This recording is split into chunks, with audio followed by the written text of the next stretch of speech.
Hey everyone, welcome to this week's episode of the podcast. I'm really happy to have Michael with us this week. We were actually just doing a Ask Me Anything yesterday, like a week ago by the time you're seeing this, but it was a lot of fun to be part of his artist community. And so we'd love to have him on and discuss that and a lot of his journey as a 3D artist and creative.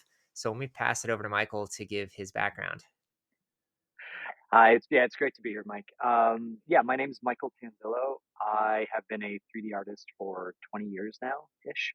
I started in entertainment, so I started on animated films. I first went to undergrad at Ohio State where I did photography, and it turns out I'm not a very good professional photographer. So I very much enjoy then I fell into doing some 3D stuff, and I very much enjoyed that process. It just connected with me. I didn't know what career paths there were until I watched the behind the scenes of Finding Nemo, and I saw all these scuba divers going off the coast of Australia to help define the look of the movie. Oh And wow.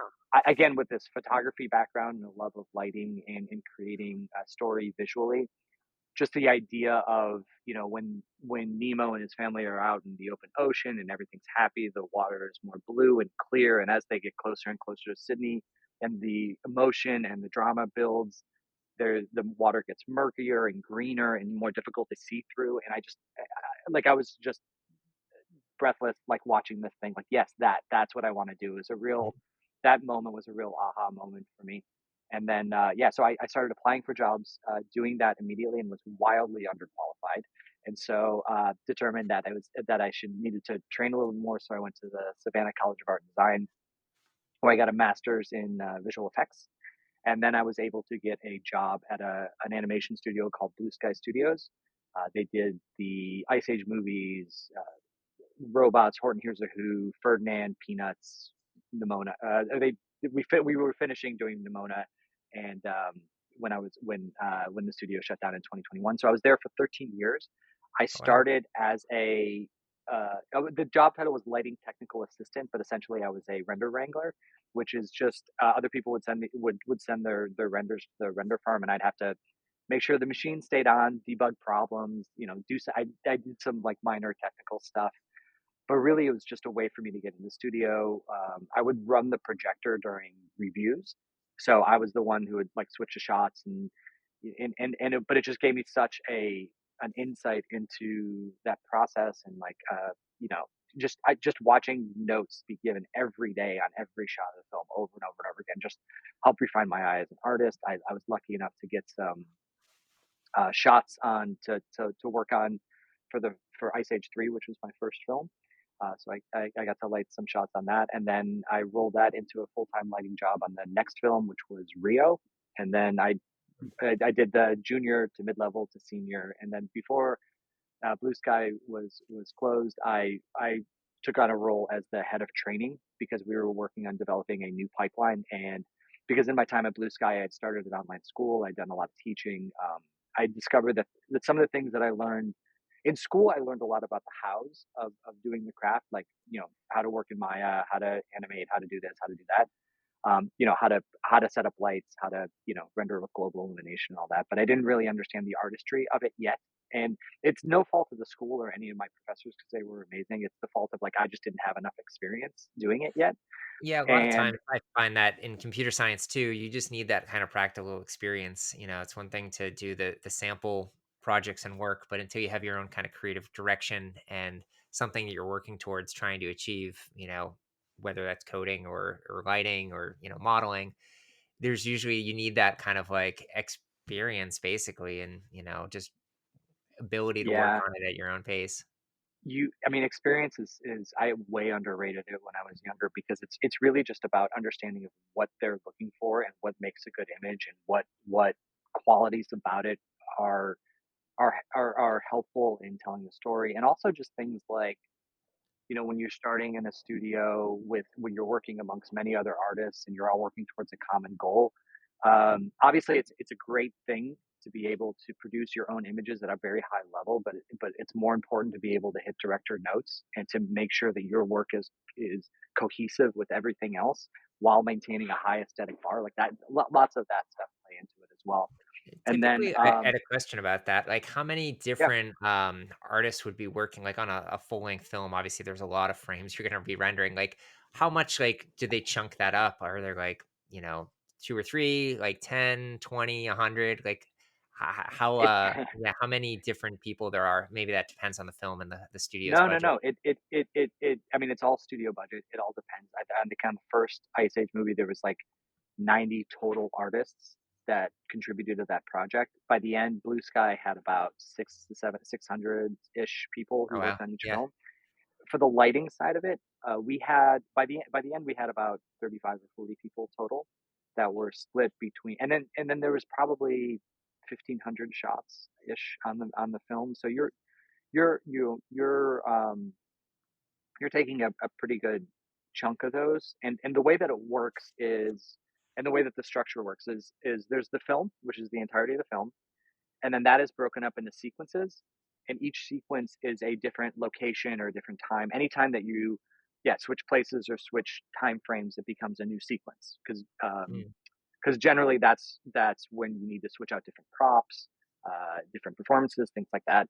And so within each sequence, and then as the artist standpoint, and most film studios work this way, you work on things in sequences, and you don't always work on them in order. Like sometimes you're working at the end of the film, beginning, yeah. and middle, and whatever, and you kind of live in the sequence. And from a lighting standpoint, you are generally there's the lighting supervisor who's the head of the department, and then underneath them, and these titles changed from company to company.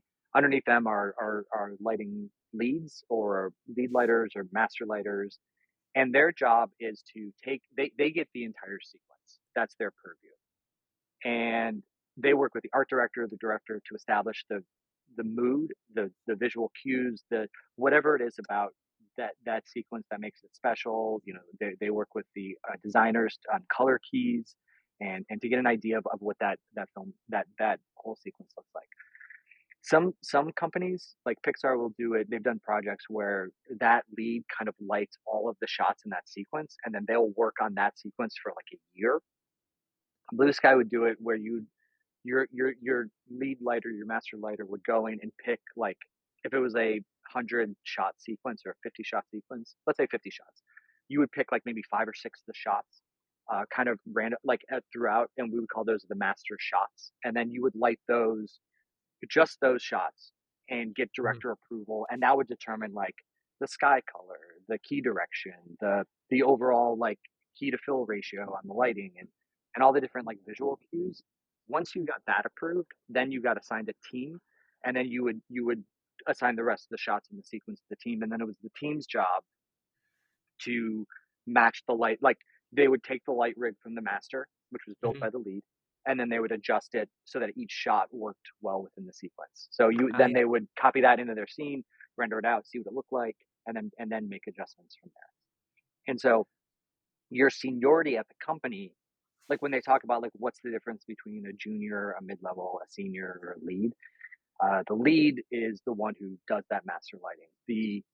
I'll go work at the bottom. The junior is like you generally get assigned the shots that are most like the ones that the master are. So it's okay. You don't very, have to do it's too a lot. much, just kind of subtle Yeah, adjustment. you Yeah, do a lot of you do a lot of the AB like conversation stuff, like which is two characters talking and the kind of the over the shoulder shots. Because lots of because those are more tedious than anything else. They're just, the lighting's already kind of established. Like once you establish the lighting in one, then you can kind of copy it over, and then there's just minor tweaks based on like which way the character moves and things like that. Then as a mid-level, your complexity, like you're trusted with a little more complex stuff. And then as a senior, you get a lot of what's called one-offs, which is like, well, there's this one shot in this that's either really difficult, like technically difficult, or kind of like we're looking over here and we're looking over here, and so you got to kind of merge those two areas together in a way we haven't seen before. There's there that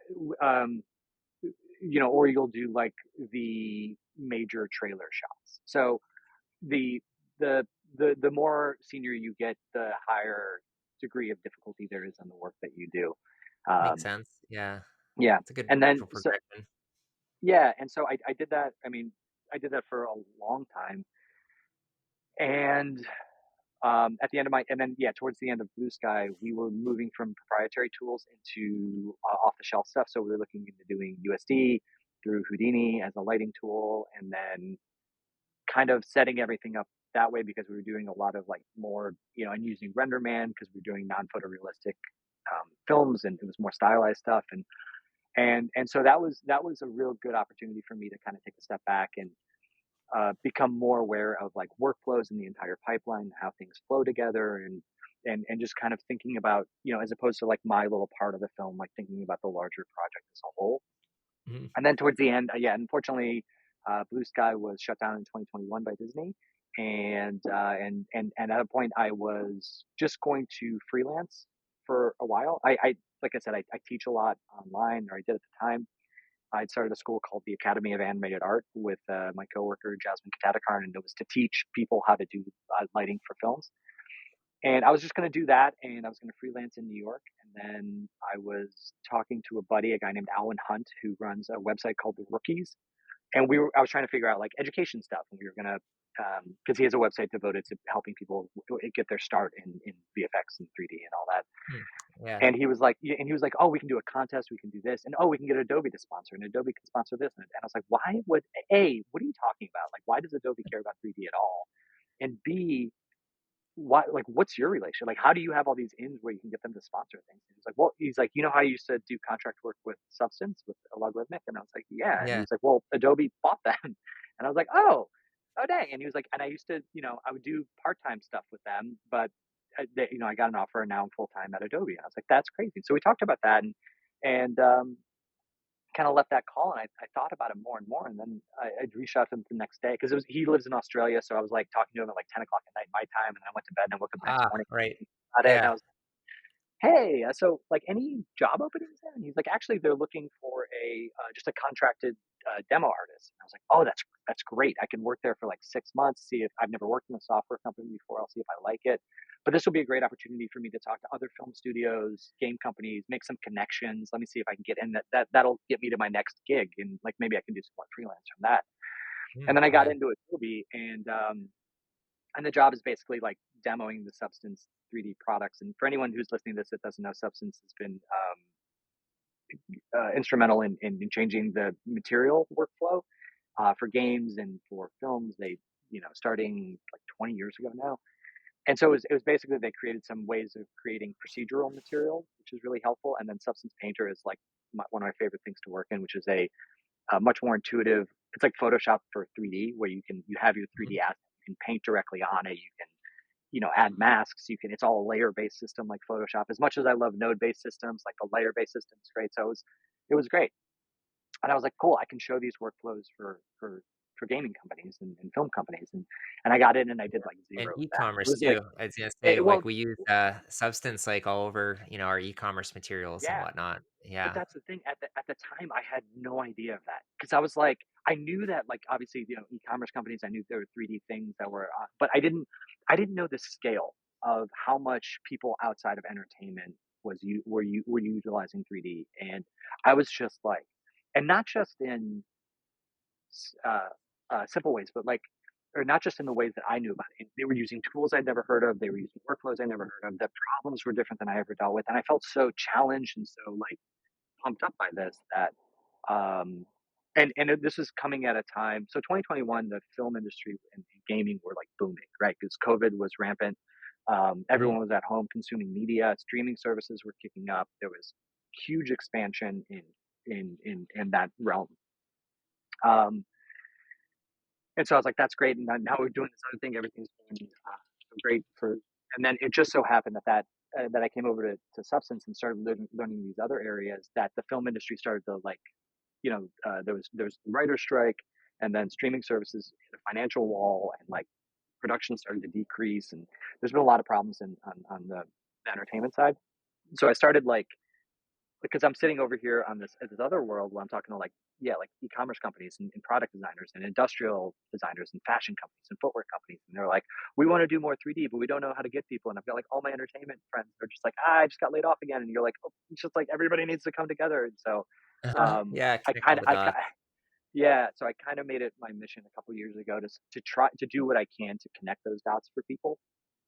um, both in helping artists understand what's available outside of entertainment in that space, and then helping companies find these people. Because lots of times it'll be like a footwear company will look for a digital CMF designer, and somebody in the Mhm. entertainment industry is like, "Well, I'm a material artist. I don't know what that is." Yeah, people And you're don't like, "No, no, necessarily no. It's associate those roles. yeah, Yeah. yes, like Uh-huh. a color material, like it's a color material finish. That's what CMF is, and that's where like just some of it's just bridging the gap of jargon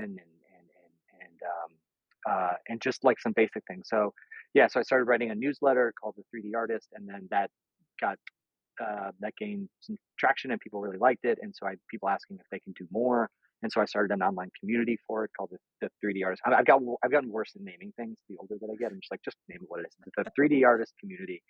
And so yeah, it's a place again where people from all the different parts of 3D can come together, and we have AMAs with industry leaders like Mike and people from Nike and Apple and Pixar and all over the place coming in to just talk about who they are, what their workflows are, what their industry struggles with, and where are areas of growth, and just so everyone can have a more rounded understanding of what's going on in the 3D world. And I made some mistakes when I was transitioning, like specifically I talk about this one a lot, like the fashion companies that I started working with. It was like Mhm. because they would show me because this is the big thing that I didn't fully understand because I know about making.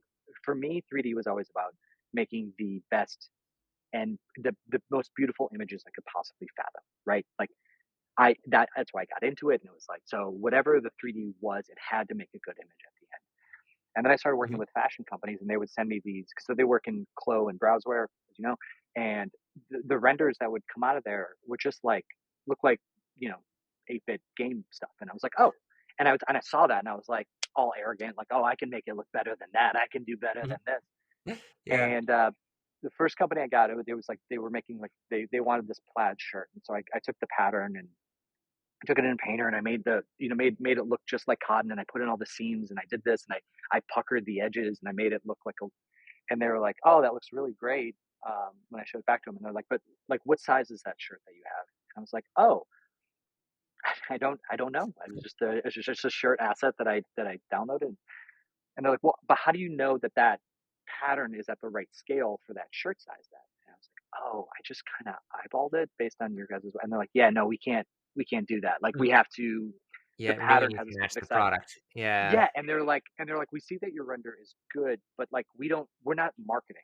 We're not sending this out publicly. We're using it to internally validate our design process. This is to replace a prototype or a sample. You know what I mean? So we don't have to Yeah. send it to the factory, waste material, waste time, waste a ton of money shipping it back to us, and then improve. And like, so we want to validate it in 3D. So for us, it's less about a looking photo real and more about validating the data that we're putting into it. And I was just like, got it. I like it was, at that point, it really switched in my head around all the different capabilities of 3D, from making beautiful images to analyzing it for data, and then like even silly things like I was talking to a big museum, and they wanted to do photogrammetry and 3D scanning of all their of their old sculptures and Yeah. pottery and Yeah, things that like that. this digital historical preservation's like a big, Yeah, area of opportunity.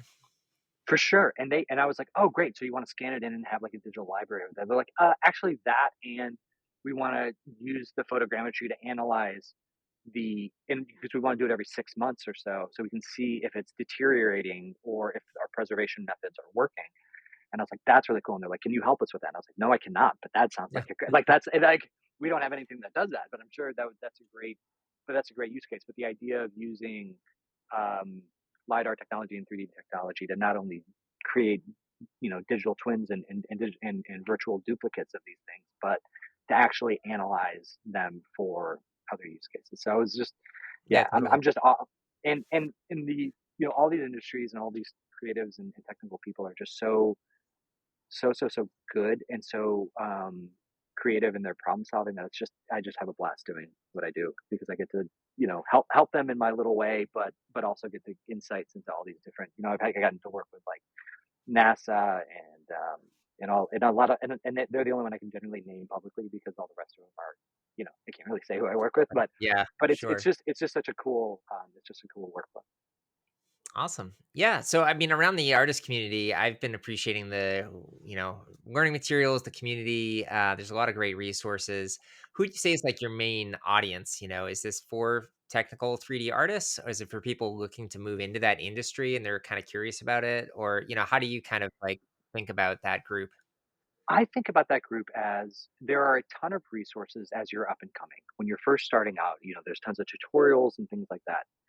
As you get about 10 years into your career, you start to have these moments of like, okay, is this the right thing for me? Is there more that I should be doing? Is there, maybe it's time for me to pivot into something else. Maybe the thing that was interesting to me when I was 25 is no longer interesting to me when I'm 35, 40, 45, whatever. Um, and it's time for me to explore a little bit outside of what I've been doing. So what I found is that the majority of the community is made up from working professionals because we've all kind of had the same experience um, in in our pursuits. Like we want to find some sort of kinship or partnership, or a lot of us work from home.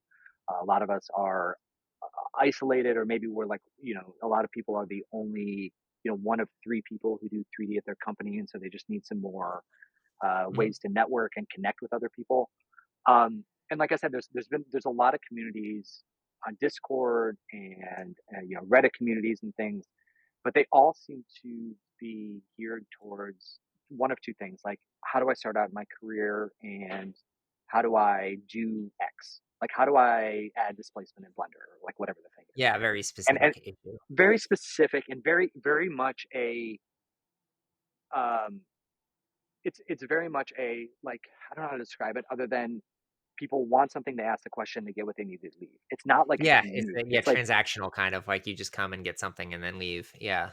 yeah, and that's not really what I wanted, or I found like what I needed. So for this, it was more about uh, building a third space, or a place that you can regularly go to. I like I'm I one of my like weird side obsessions is the idea of community, like local communities and things. I like public spaces, and I think that historically it's always been for people, there was your home, there was your place of work, and then there was a third place you would go to. For many people, it was their religious organization, Elks clubs, like social clubs, or um, for many people, it was like going to the local bar after work, or whatever that third space was.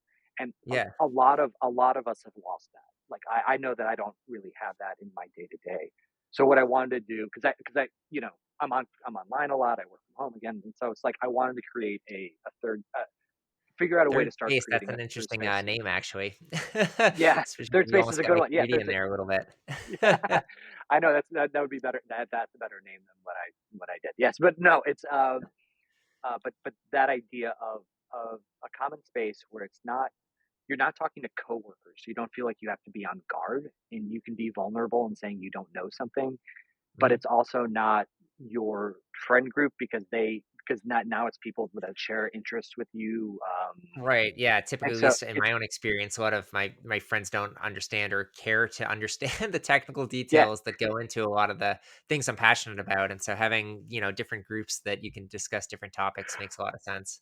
yeah. I'd say my wife is an ER doctor, and so she'll when we hang out with her friends, it's like their stories are insane, and like these life and death moments of like saving somebody from this, or just ridiculous things, and like the last quote I do, I'm like I don't You're like, that "Oh, I'm I good. just, Like relit I'm this good. woolly mammoth to I make just his firm look yeah. amazing." Yeah. Yeah, it's like, so you're an animator? Like, sure, why not? That's what I do. Yep, that's it. So it's yeah, so it's really meant to be, yeah, a place where you can find your people. And the common response is like, oh, this is the place I always wanted. And it's not like, and the ways that I researched it a lot, and about building a community, and like what it takes, because I knew I didn't care how big it was. I didn't want, you know 100,000 people. I didn't want any of that. I wanted it to feel small and engaged, and I wanted people to have buy-in. And so I looked into it. And so the thing that it's going to sound so silly, but the thing that somebody said to me, and it's the God's honest truth is, like charge a little bit of money for it. And so I charge $20 a month, but I didn't want to profit off of it because that's not what it's about. It's not a business for me. It's just a, so we treat it as a co-op. We collect that money. It goes into a Mhm. common pool. Every month I release a financial statement. So that's like, here's the money that we have, and we use that to, like, in the first year we got Cinema 4D. We got Maxim One licenses, so Cinema 4D and ZBrush and all that. So we have shared licenses to all the Maxim One products, and we pass those around as people need those.